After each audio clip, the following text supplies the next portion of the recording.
Is this the Dr. Ray? What are you asking me? Are all people mentally ill? I have no idea. Boy, you hit the nail right on the head there. Now, why would I say something so dumb? I'm not sure what you're talking about. I don't remember what I said. You're always contagious, by the way. Am I really that awful? I don't care. I'm not concerned with that stuff. And I guess that's true, but doggone. As usual, you're doing all the talking. Well, are you better than God? No way. I'm going to give you some bad news. You got a problem. I just wanted to call and get some wise advice, hopefully. Now, from the studios of Living Bread Radio Network in Canton, Ohio, the hometown of Mother Angelica, here's Dr. Ray. Yeah, in the words of Clint Eastwood's character, Dirty Harry, a man's got to know his limitations. Now, I don't have any plants around the house, and I learned why not. My wife bought me a little cactus, those little cute little plants. She said, Ray, this is yours. Show responsibility, take care of this. So I did. I didn't neglect it. I took care of it. I did what you're supposed to do. I looked up what you do with a cactus. About a week and a half later, the cactus died. And all I could think of, I am less nurturant than a desert. I had to digest that. Self-revelation. Well, what I want to do here is to do some self-revelation with you, and hopefully, as the last lady in our bumper list said, give some wise advice, hopefully. The number to get onto the program here, as always, is the same number for years, 877-573-7825. It should be somewhere in your house, maybe back at the toilet seat, the mirror, somewhere for emergency purposes. If not, I'll give it to you again, 877-573-7825. Easier enough to remember because it's really hard to remember a 10-digit number like that bounces all over the place. 877-57-EQUAL. Now, that's easy enough to remember. 877-57-EQUAL. If you'd like to call the show, because you are the guests. I get all kinds of e-persons coming to me about this person's a wonderful guest, this person's a wonderful guest. Oh, get this person on your show right away, quick, you got to have them. I don't respond, but I could say I have guests. I have lots of guests every day. And I'm delighted with the guests that I have. So all that said, if you'd like to be a guest on the program, all you do is call in. If you have a question about something in your life, I'm a psychologist. I was at the office this morning, and I'll be at the office this afternoon. People seem to be rather surprised. You still see clients? Of course. Why would I not? Aren't you retired? I say, well, I'm kind of semi-retired. When I was very, very actively practicing clinical work, I would nod my head and say, about every 4 minutes. Now I nod my head and say, about every 8 minutes. So, yeah, I'm kind of semi-retired. It's tough, and I've got neck spurs from all those years of nodding my head. But here on the program, I don't do therapy. Here on the program, I don't diagnose. I don't do this stuff of psychology per se, but we can educate, give some ideas, some thoughts, situations you might find yourself in. Also, we're not limited to particular circumstances. You can call in with generic questions about the culture, about the intersection of faith and family and psychology. You can call in with your own insights. I welcome your own insights. Obviously, people have a near infinite number of experiences. Okay? Oh, yeah, Marianne, that was probably the Beck Depression inventory. We'll get to that after my monologue. So, please feel free. I'd love to hear from you. You folks, you dear folks, make the show. Now, before I go into the monologue, once again, I am still pushing this because the larger the audience, the better. It's real simple. On August 18th and 19th at Holy Spirit Catholic Church in Atlanta, the Quest, AM 1160, that big boomer station down there in Atlanta, is bringing in Living Right with Dr. Ray. We get a chance to work with them. 4 shows, 5:30 to 6:30, 7:15 to 8:15 on the 18th and 19th at Holy Spirit Catholic Church.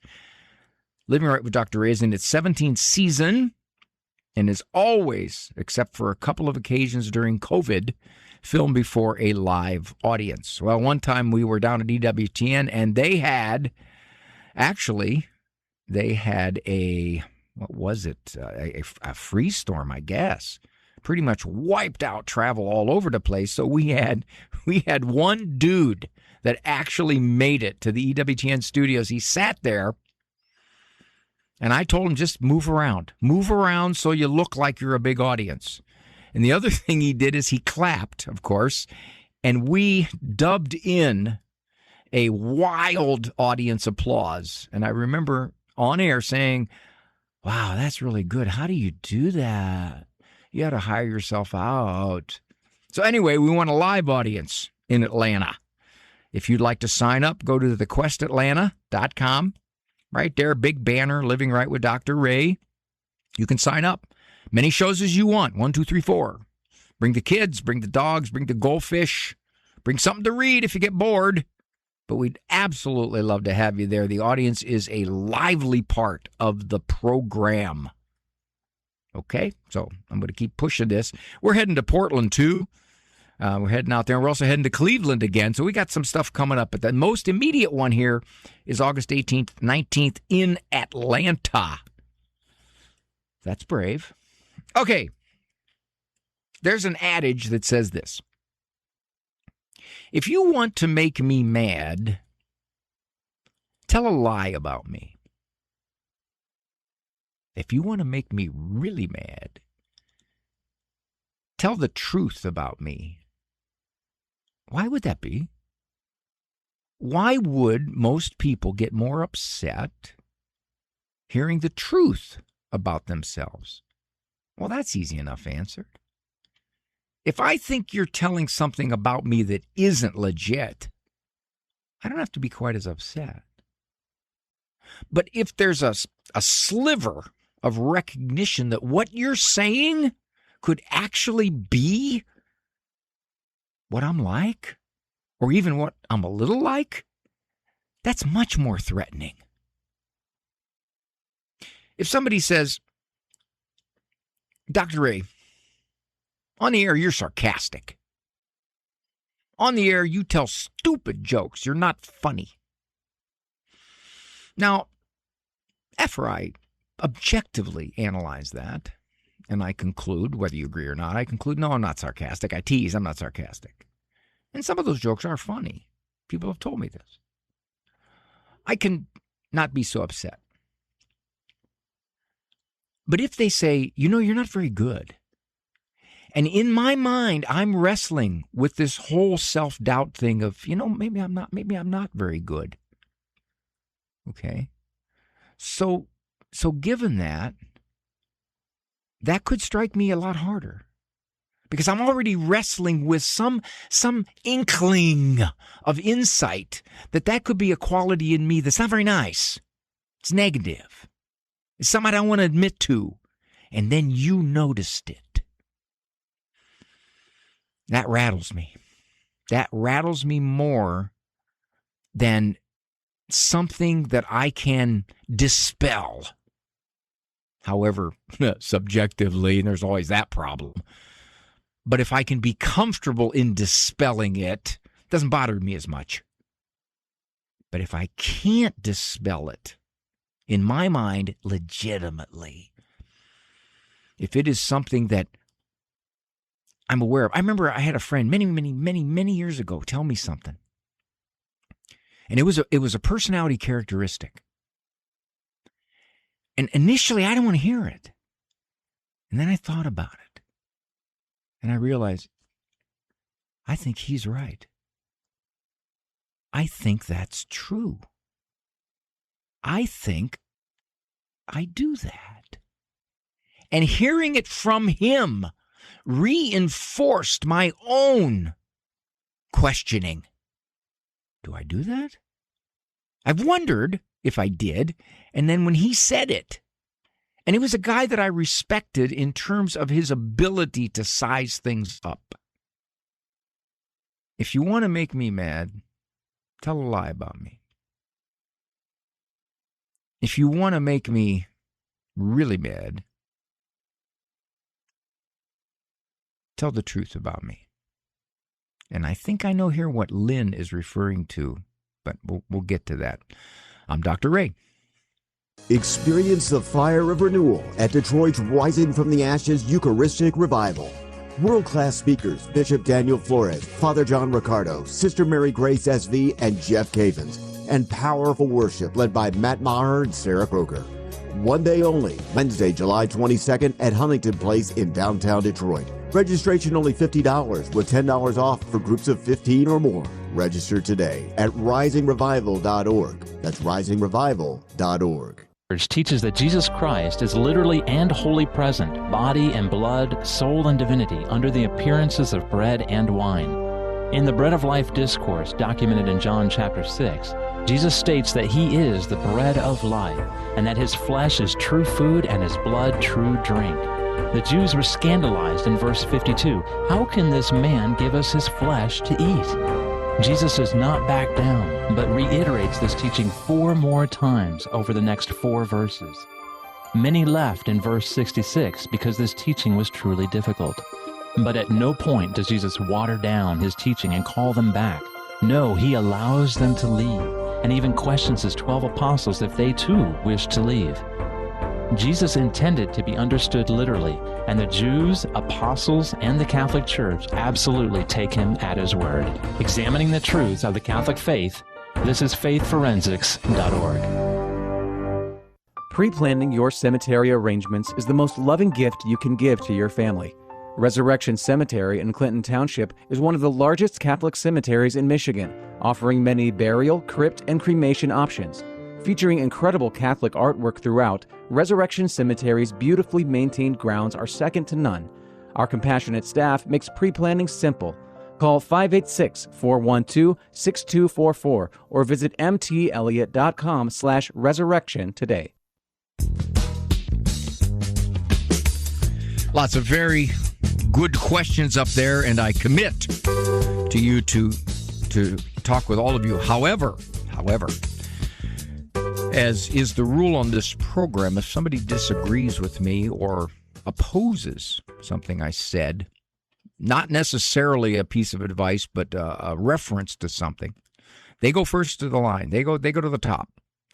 And I have a situation like that right now. Now, interestingly enough, I'm pretty sure, I don't recall exactly what the podcast was, but I'm pretty sure it was a podcast by a guy named Peter Attia, The Drive. And our caller said, "Are you aware of his background?" Yes, I am aware that there was a certain stuff in his background that he was associated with an individual of great ill repute. However, well, let me find out what Lynn has to say here. Hi, Lynn. Hi, Dr. Ray. Thanks for taking my call. Sure. I'm referencing back to your broadcast of June the 12th. I just listened to it yesterday, and you recommended Dr. Attia, and I thought, well, I never heard of him. And of course, I'm interested in longevity, and I looked him up, and I was just appalled that you would recommend him. Well, I recommended him because of his content, not necessarily because of his morals or whatever he may have gotten past. I know since then he's also said, my gosh, that was a major mistake in my life, and I've apologized for that, and I'm sorry. So his content in terms of lifespan and health span is just research cutting edge. So that was really what I was recommending. You know, Lynn, you're absolutely correct. Go ahead, please. Go ahead. I was going to say, excuse me, he has no clinical experience, though, other than he's a self-declared expert in longevity, and he attracts people who want him as their concierge doctor for $100,000 a year, and that's his clinical practice. Well, yeah, he does do that. Yeah, he does. Right, I know he that. does. And he didn't even complete his residency training. He's not board certified. He would not even get on the staff at most of the major hospitals in the United States. So I doubt his credentials. Personally, he wants to make a lot of money. And, then his association with a certain Jeffrey Epstein, is appalling. I just can't, because for me, when I'm trying to live a good Christian life, right? And I try to associate with and support people that are on that same walk. I mean, you can't always, but I would never choose to listen to his podcast just because of that. But Okay. there's other people that are legitimate, that's fair. That are like Dr. Eric Topol, formerly the chief of cardiology at Cleveland Clinic, and he's really the one who was responsible for taking it to the world-class status that it has in cardiology. He's now with Scripps Institute out in La Jolla, but he is a researcher in the area of longevity, whereas Dr. Attia is not.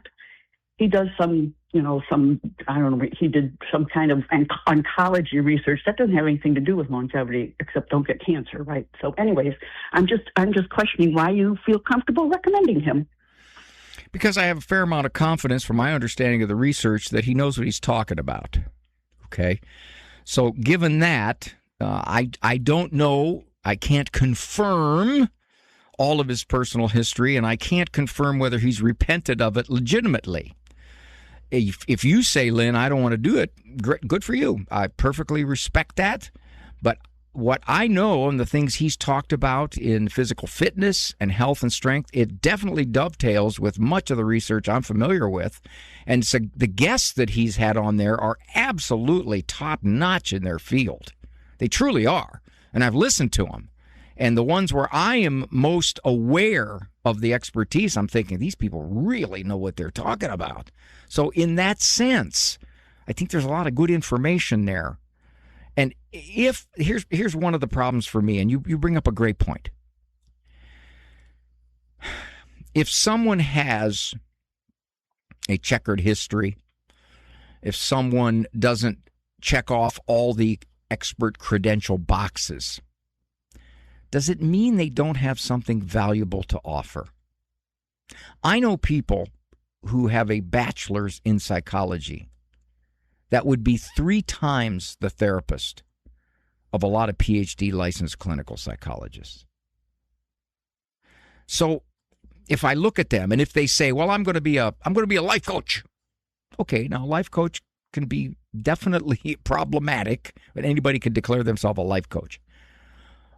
But if I happen to know about them and who they are and their skill set with people, I'm going to judge them on that. Yeah, they don't have a PhD after their name, but that doesn't automatically convey they don't have something to offer. And that's where I was with Attia. He does have a lot to offer, even if not in himself, in his guests. He's had guests on there regarding sleep, regarding ADHD, regarding strength training, world-class experts on his program. So yeah, okay, so his let me share with you another angle on this. You may be familiar, Lynn, with a very, very high-profile priest in the Catholic world. This gentleman commanded a higher amount of money by far than any speaker on the circuit, any Catholic speaker on the circuit, charged enormous amounts of money. It turned out that his history was very, very, very checkered. Very. Did that mean that whatever he said, all those years that he was preaching at a high level, that it was invalid? No. What he said was church teaching. Now, he ran into an awful lot of troubles, and he went down in flames because of many things discovered about him. But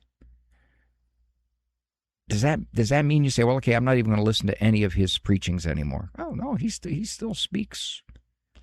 He doesn't speak anymore, but his recordings are very orthodox, and they're very Catholic. Now, he said a lot of things that would shake me up, but in that sense. Now, I'm drawing a little bit of a parallel there. Then the parallel is this. I was once asked to be on a rather large internet conference. It turned out that the organizer of that conference had said some things that Yes, they were totally inappropriate regarding certain church leaders. Okay, so I backed out of that conference, but some of my colleagues did not, and their view was, okay, the conference is a good conference. It's something that's going to help people a lot. The person who put it together is questionable regarding some of the things he has said. Would that be enough for you to back out of that conference? For me personally, yes. Okay. I prefer to surround myself with and associate with people who are on a higher moral ground. Okay. As far as you can, I mean, you never really know people, but that's right. If you can learn that, that. I mean, why? When there's lots of people that are qualified to speak about longevity, have done the research themselves, have an impeccable reputation. So why would I want to listen to Dr. Attia, for example? Well, he's had a lot of those people on his show.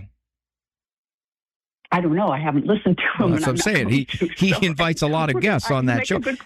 This is not him. The majority of his show is the guests he has on.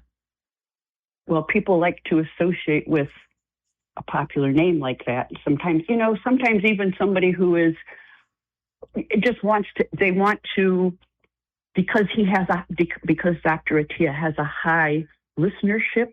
I'm sure that other experts appreciate the opportunity to have that exposure, regardless of Attia's personal thing. That's got something to do with it. Be careful, Lynn. That's a good point. I understand. Be careful. You're reading motives. And if you're impugning motives to these people, well, they just want to have the high-level exposure, perhaps. Or maybe they respect the guy. Maybe they think he's going to ask good questions. Maybe they think he's going to bring out what they know. That could be too, again. But you bring up a good point, and you touch upon personal preference and personal conscience, if you will. Understandable. So thank you. I appreciate it. God bless you. All right. Do I have time? 3. Yeah, I got time here. Let's see. Marianne, she jumped on the program right at the very top of the board there, and I think she's probably referring to the Beck Depression Scale. Is that the name of it, Marianne? Yes. Okay. Yes, it is. Can you hear me? I can. How high a score did he have? They didn't reveal the results, but they asked about self-harm, and he said he has thoughts about it. And, obviously I'm devastated. My husband's devastated. He said it started in 5th grade. And I'm just at a loss as to what we should do, because I thought we were like a healthy family, and I don't know where to go. I mean, he has therapy, but he's on a waiting list right now. I mean, there's just a lot of intake and a lot of people that need help, and so he's on a waiting list. So we haven't even gotten an appointment yet. We just had like another screening, and we got like a nurse practitioner, and then we had the questionnaire again from the doctor's office. So he was asked it again, and then obviously he said that the same thing, he wanted to, hurt himself. And she said, well, do you want to today? And he said, no. And so, she just said, like, if that ever happens, you will tell mom or dad. And he's like, oh, yeah. So. How old is he, Marianne? How old is 12. he? 12. Okay. He's 12. All right.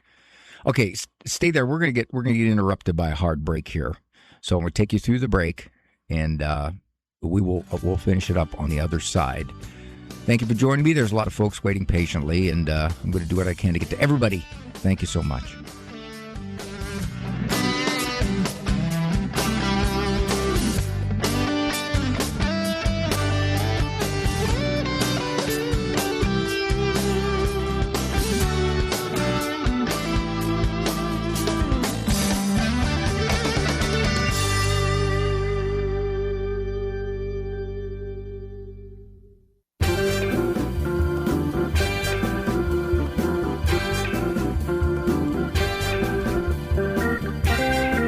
Thank you for joining me here on The Doctor Is In. Talking to Marianne.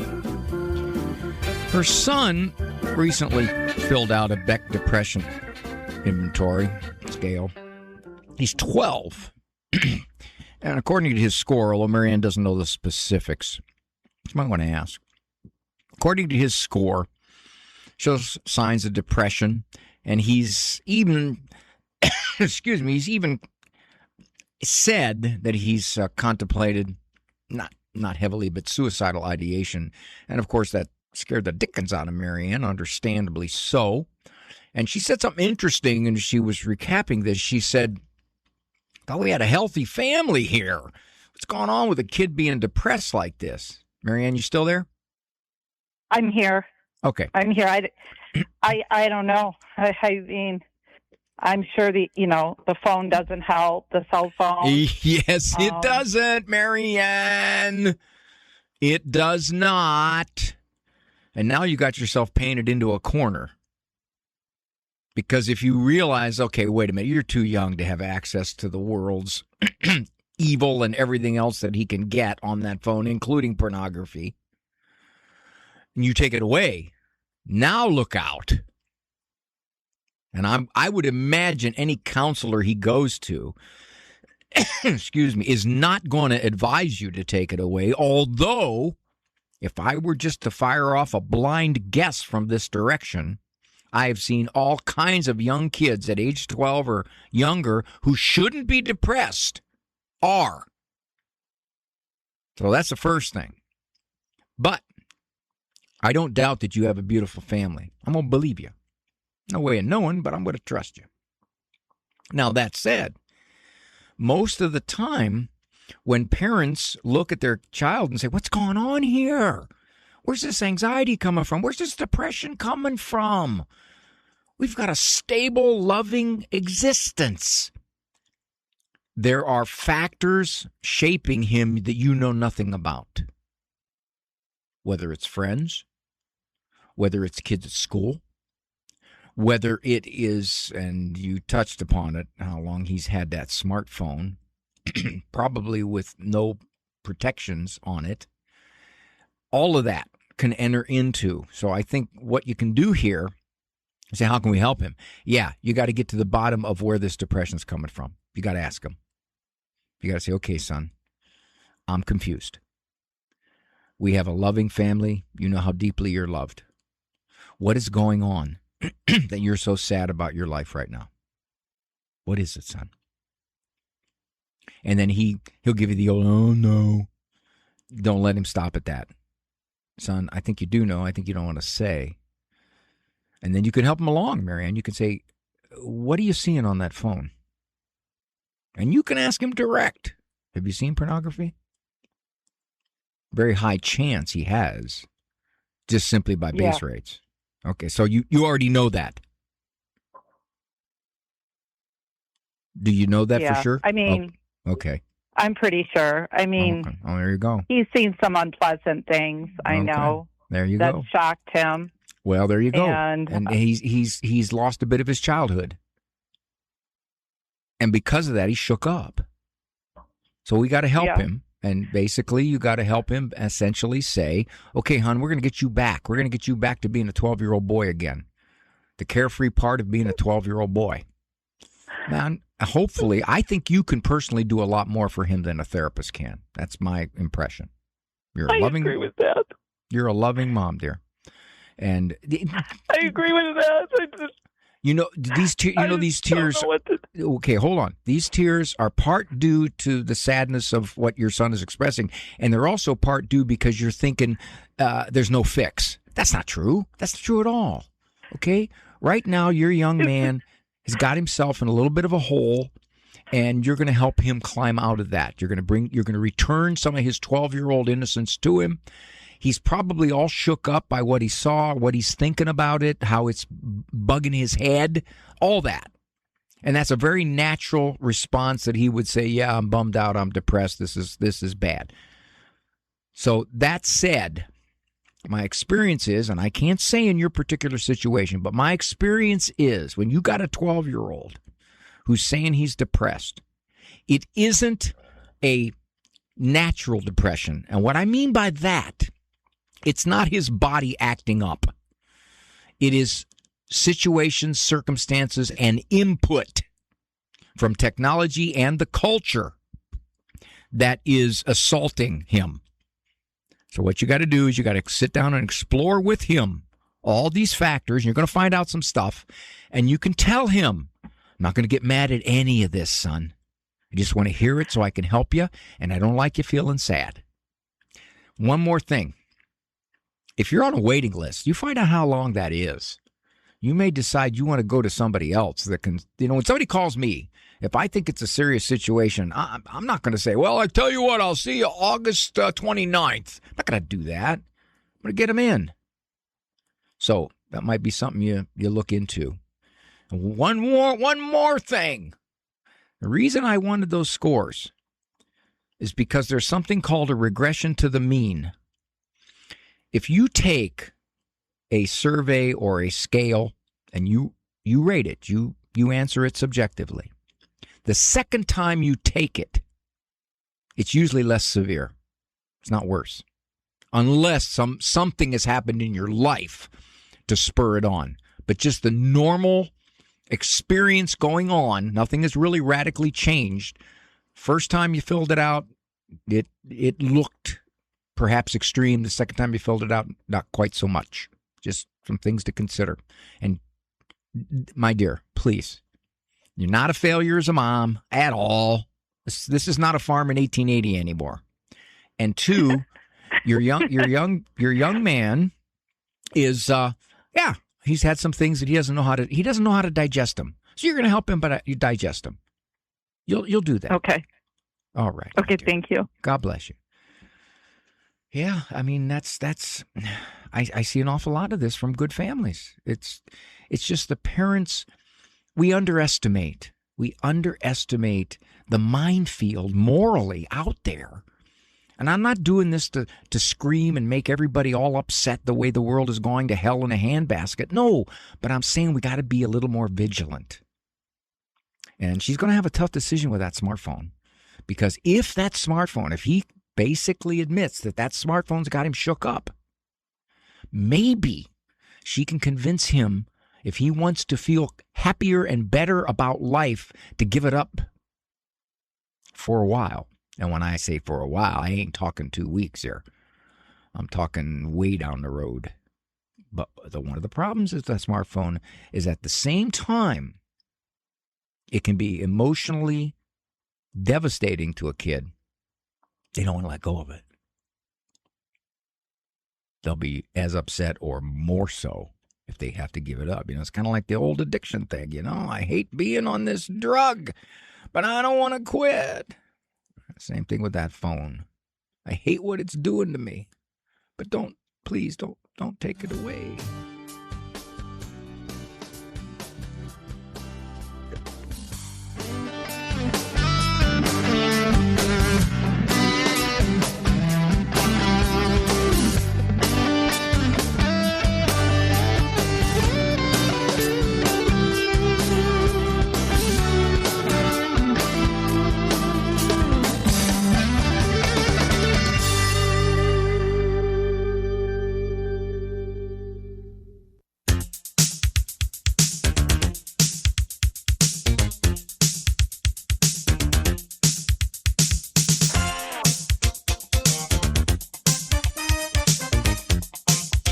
Those baby books that talk about infants. I had a little granddaughter born a few months ago. All these baby books talk about kids need to eat every 2 to 3 hours. You know what they don't tell you? And I found this out.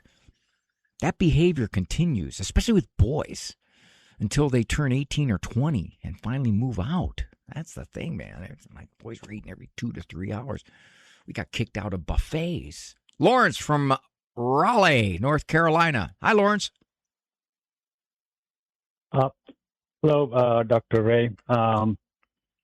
This is about our adult daughter, our recent college graduate.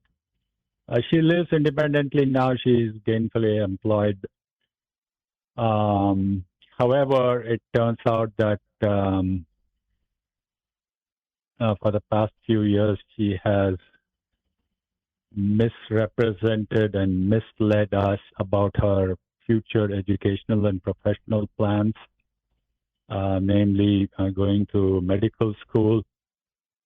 And I think I would say that this is a result of her being not a demanding child from the very beginning. Like, she has never asked for anything. Her mother had to always shop for her, clothes for her, and basically give her whatever she needs. She was the one who had to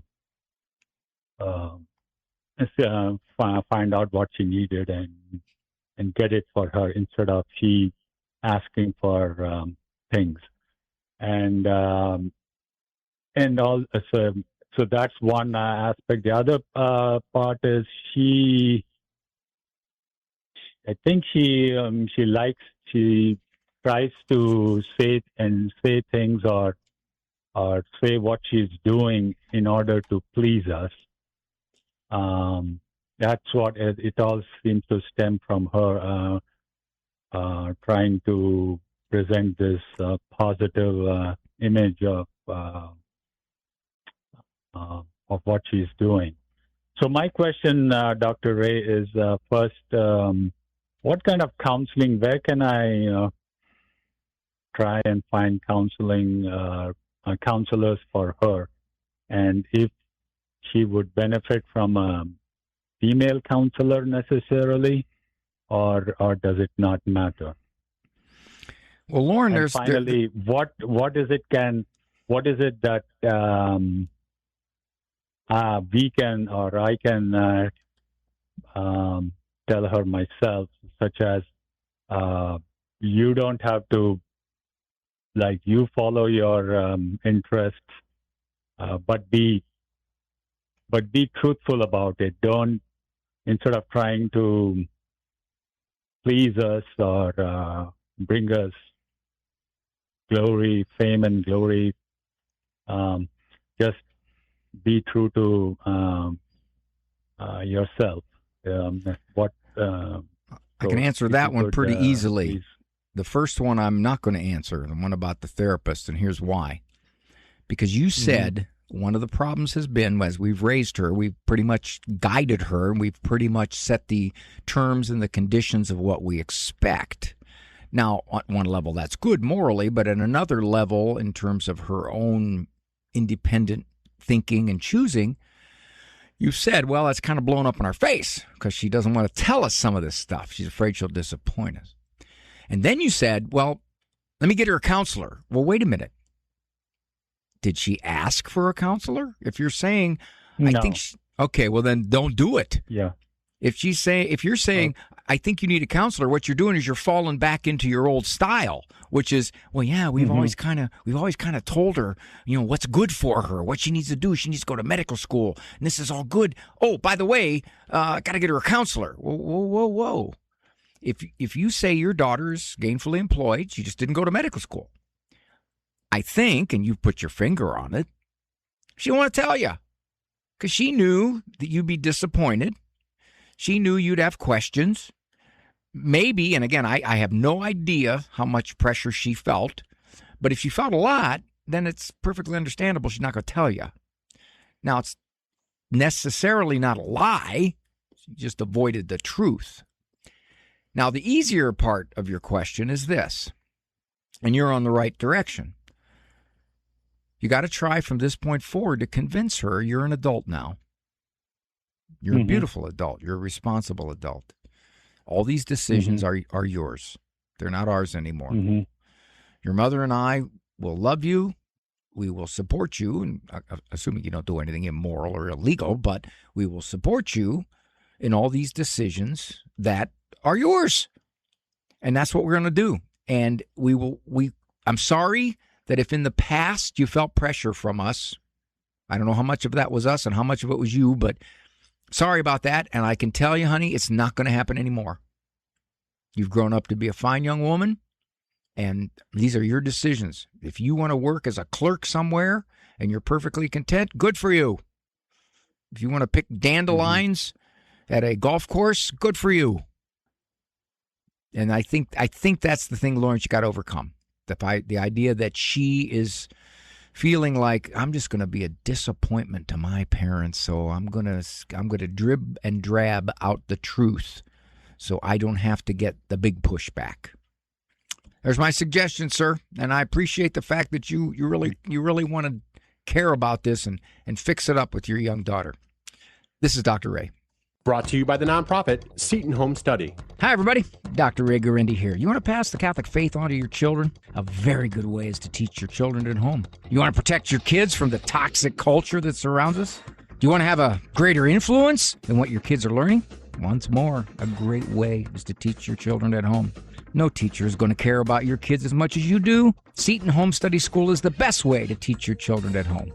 Go to setonhome.org. setonhome.org. The Heart of the Interior Life with Elizabeth Jangle. St. Ignatius of Loyola introduces us to 3 basic steps for becoming a person of discernment. The first step is to be aware. We first must notice what is happening in our interior spiritual experience. This first step invites us to go within our own hearts and notice, with our eyes open just a little, what spiritual movements we are experiencing. For example, our feelings of fear, anxiety, joy, peace, sadness, and their related thoughts that have to do with our life of faith and the pursuit of God's will in our lives. The second step is to understand. Understanding is about recognizing what within our spiritual experience is from God or is from the enemy. The third step is to take action. If a spiritual movement within our heart is from God, we welcome it and receive the grace that it is as a gift from God. If it is not from God and is from the enemy, we reject it. For more information, visit AveMariaRadio.net. This program is brought to you by the following nonprofit underwriter. Are you longing to hear God's voice? Lord, Teach Me to Pray, the free Ignatian prayer series will open your heart to His voice, to the peace you are seeking and the only love that fulfills the human heart, Jesus. God is calling you to true joy, knowing Jesus personally. Lord, Teach Me to Pray is free. Go to LordTeachMeToPray.com, click on the red box, order the Lord, Teach Me to Pray series now. Go to LordTeachMeToPray.com.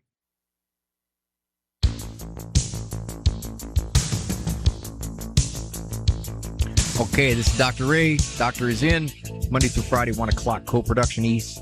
EWTN, Global Catholic Radio Network, and Ave Maria Radio Communications with my compadres there in Ann Arbor, Andrew Kruchek, producer band, and Eric Dumont, call screamer. Susan has been waiting so very patiently. So, Susan, thank you for your patience. Hello, Dr. Ray.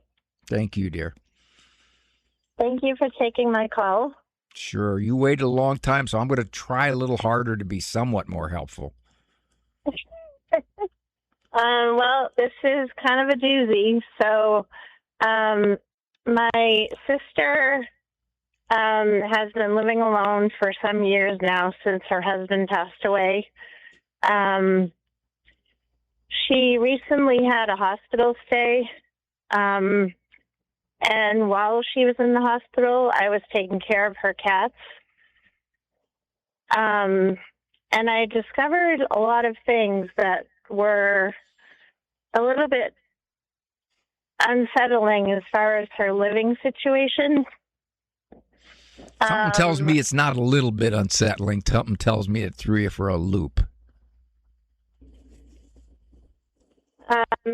Yeah, it was pretty bad in my estimation, in my husband's estimation. So fast forward a few days, we talked to the caseworker at the hospital. The caseworker said that she would be going to a facility because they were aware of the situation and wanted her to get these problems fixed before she went home. What were these problems? I'm sorry, go ahead. What were these problems? Plumbing problems and just a bad urine smell from her animals. So the caseworker there, the social services at the hospital, why did she go to the hospital? Was it for cognitive reasons or physical? She went in for low blood sugar. And when she originally called me to tell me that she needed help, she was screaming into the phone, telling me that she needed me to go over there, and be with her. And I was on my way to work. So I said, you need to call an ambulance first. How old is your because you need sister, to get Susan? checked out. How old is your sister? She's 68. 68. You see any signs of cognitive deterioration? I have with this past interaction with her, because I mentioned the conditions to her, because she has 3 cats. And we were talking about the cats, and I said the urine smell it's unbearable. I don't know how she could stand it. And she was blaming it on a cat that she hasn't had for like 10 years. Oh, okay. Now that's significant. If the hospital noticed that, if the hospital saw that she's confused and she is unaware of an awful lot of things she should be aware of, their suggestion that she go to some kind of rehab unit, and you got to find out why. Got to find out why. They're not going to send her to a rehab unit because she had a periodic low blood sugar. So something else is going on. That said, you can do practically, you can go over there and try to clean the place up and see if she even notices if or when she comes back. And the second thing is somehow you got to get a read on the fact that do the cats represent something a little more serious? You know, you're looking like she's got 3 cats. Okay, so what? She's got 3 cats. So what?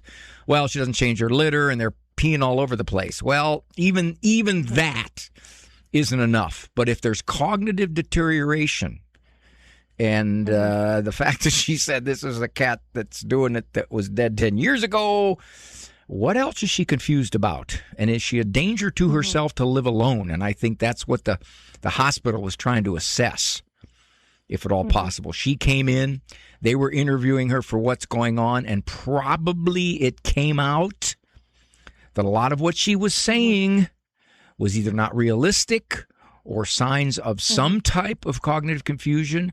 Perhaps the low blood sugar was temporarily causing it.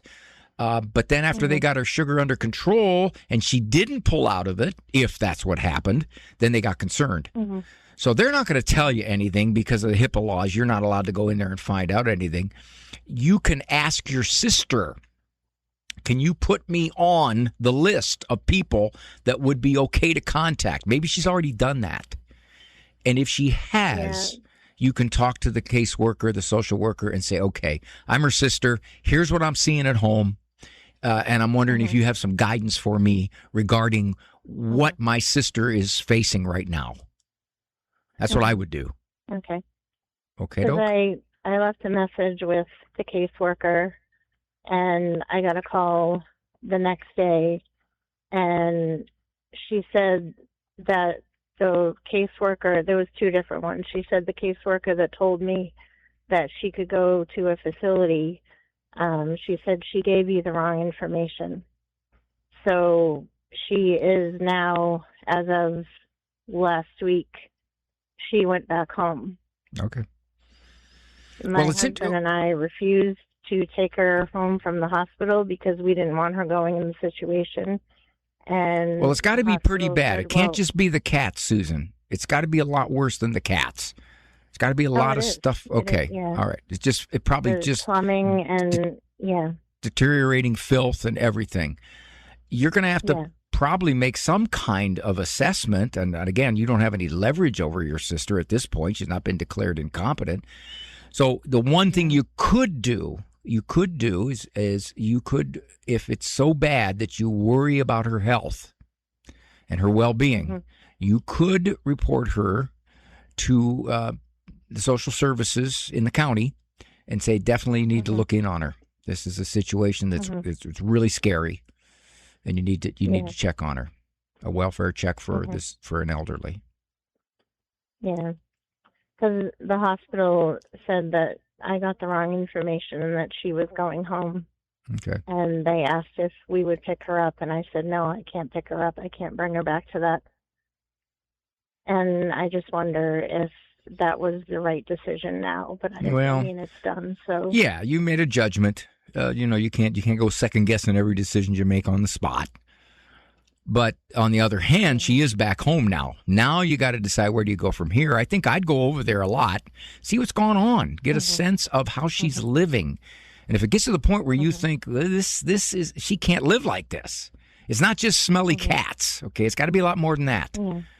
And if you say this is an untenable situation, it's a deteriorating situation, and my sister is not making a lot of sense in some of these things. Now you're going to be facing some decisions, and one of the difficulties is you have no leverage over her. If she wants to live there, she can live there. And then if they come in and decide, okay, she's a risk to herself, then you got to see what is involved in what they can do. But even at that, they're generally pretty slow unless somebody is at immediate risk. Thank you, Susan, for your patience. God bless you. Lourdes, Richard, you call back. You'll be first up. This is Dr. Ray. Thanks for joining me here on The Doctor Is In. I appreciate your company. Go to, if you want, thequestatlanta.com. Sign up for the TV show audience in August. Love to see you there. Walk with God. Best walk ever. For information on Dr. Ray's presentations, books, and CDs, visit dra.com and follow him on Facebook and Instagram. The Doctor Is In is a co-production of Ave Maria Radio and EWTN Radio and carried across the EWTN Global Catholic Radio Network.